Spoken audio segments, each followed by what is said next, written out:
Namaskar. I would like to share a small conversation that occurred between me and my teacher of meditation, my Dada Muktatmananda. All of a sudden, he has written me in Facebook, and then he's pointing out, hey, you have released the video where this term Parishrama was explained. And it was explained as a well-directed effort. But it is not a well-directed effort. Not only that, it is action inspired by the soul. Actually, it is that Parishrama term, it comes from the teachings of Shiva, so-called Shiva Padesha, or the Shiva saying. And the full version is like this. Parishramena vinaya kare siddhir bhavati durlabha. It means without well-directed effort, the success becomes an impossibility. So there has to be an effort, not only effort, there has to be also a well-directed effort. Just like you shoot the arrow out of the bow, and you need to aim properly. If you have aimed, already 50% success is there. And then you pull the string and you release the string and let the arrow hit the target. So that force, that movement of the arrow is actually an action, effort. So well-directed effort. Without that well-directed effort, the success is an impossibility. So my Dada wasn't satisfied with that. He said it is not only well-directed effort, it is the action that is inspired by the soul. And then I cannot argue with him because he is my teacher. So I converse with him in the form of questions. I ask Dada, but if a person does not have that feeling within, maybe he doesn't feel anything in his heart, but still he intellectually understands that this is a proper thing to do. He follows a spiritual teaching, and spiritual teaching is eventually comes from a realized guru. And what is realized guru? Is the embodiment of the soul. When the mind is so disciplined, when the mind is transcended and only soul speaks, that is spiritual teaching. So if I have learned from the guru who is realized, and I'm doing exactly as he teaches, so my actions, they are actions inspired by the guru, and the guru is the embodiment of the soul.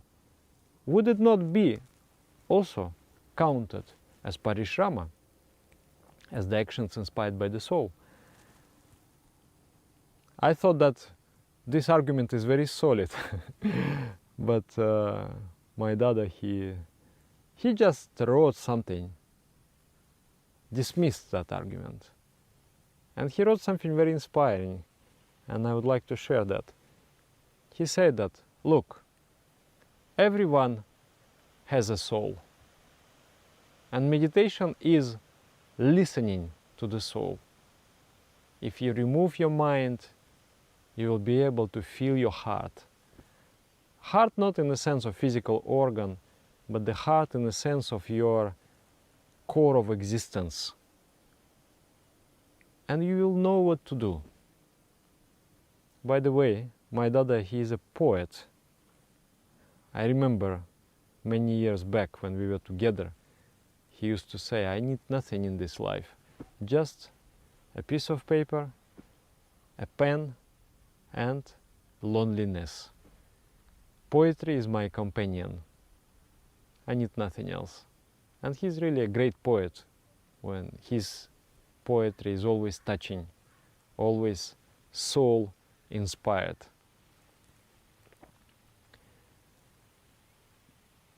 he used to criticize the people who would spend 1 week in preparation for the lecture. He would say, "What is this nonsense? He is preparing lecture for 1 week. It is so boring.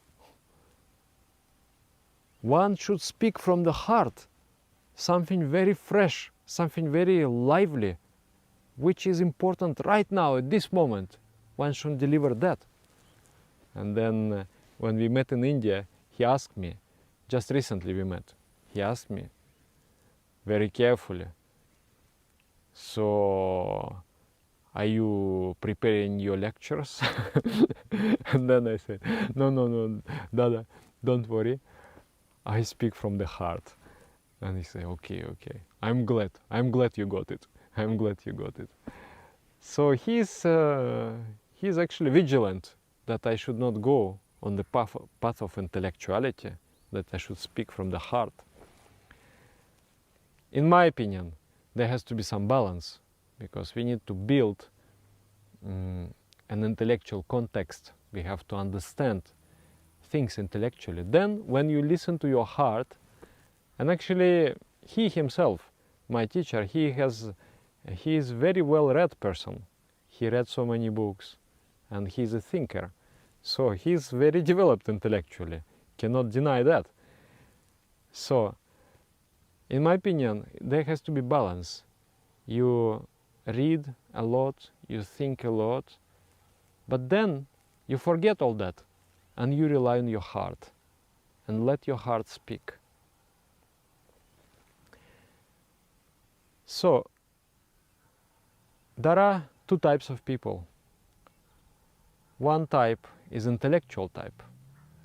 Intellectual is satisfied with intellectual idea and does not go further for the taste of the things. And there is another person, the person of the heart. And the person of the heart is very hungry and thirsty. He doesn't care about intellectual presentation. He just wants to drink and eat. If the person of intellect comes to the grove of mangoes, he will start counting the leaves on the trees and make the catalogs of the trees, describing the varieties of the trees, describing the medicinal qualities and different qualities. And person with the heart is very thirsty and very hungry, so he will reach out, pluck the fruit and eat. So in spirituality also there are people like that. I do not want to deny the intellectuality. I personally feel it is very important. But intellectuality should not hide away, should not hide intuition, should not block the intuition. That's the point. Nowadays, there are many people who say that, oh, meditation, but give some reference to the research. I want some scientific proof that it should work, how it works, how it affects the brain, how it affects the nervous system, how it affects the glandular system. I want all of that proof. And if you provide that proof, then maybe person will start meditating. But if you're very, very hungry for truth, you're very, very hungry for bliss and love, you're not going to be satisfied with research, you're not going to be satisfied with statistics, and you don't want to wait for these things. You just want to taste it, you just want to experience it. If you want to experience God, it is not enough to read about God in the book. You have to start meditating. And as my Dada beautifully have said, everyone has a soul. And meditation is listening to the soul. Remove the mind, and you will find the inspiration in the heart. And our master, my Dada is not my master, he's just like me, a teacher of meditation. I am just like him. And our grandmaster, our guru, truly realized master, he has said that in every one of us there is a subterranean river of consciousness. And if you remove the sand of the mind, you will find cool and fresh waters within. So it is about that. And when we stay at the level of intellectuality, being satisfied with intellectual understanding of things, we never reach below the surface. We never reach to those fresh and cool waters within. It is a really beautiful idea. Everybody has a soul. Everybody has a soul. One more thing I just want to tell about my Dada. Many years back then, I asked him, how do you write your poetry? He said, you have to turn inwards and you have to listen and you find something which is the most important at this particular moment. And that most important thing you need to express in the most beautiful words you can master. And that, to my opinion, is the best definition of poetry ever. So there are different realms, and it takes, we go from physical, the first yoga starts at the physical level, like we do physical things, we follow diet, we do the asanas, then it goes to intellectual, we study philosophy, and then it goes to the spiritual. Spiritual is the yoga of love. There is nothing else. There is love and attractions towards the supreme entity. So those who have tasted love, they are feeling bored with the physical and intellectual aspect, though they recognize the value of both, the intellectual and physical. Both, that is also necessary.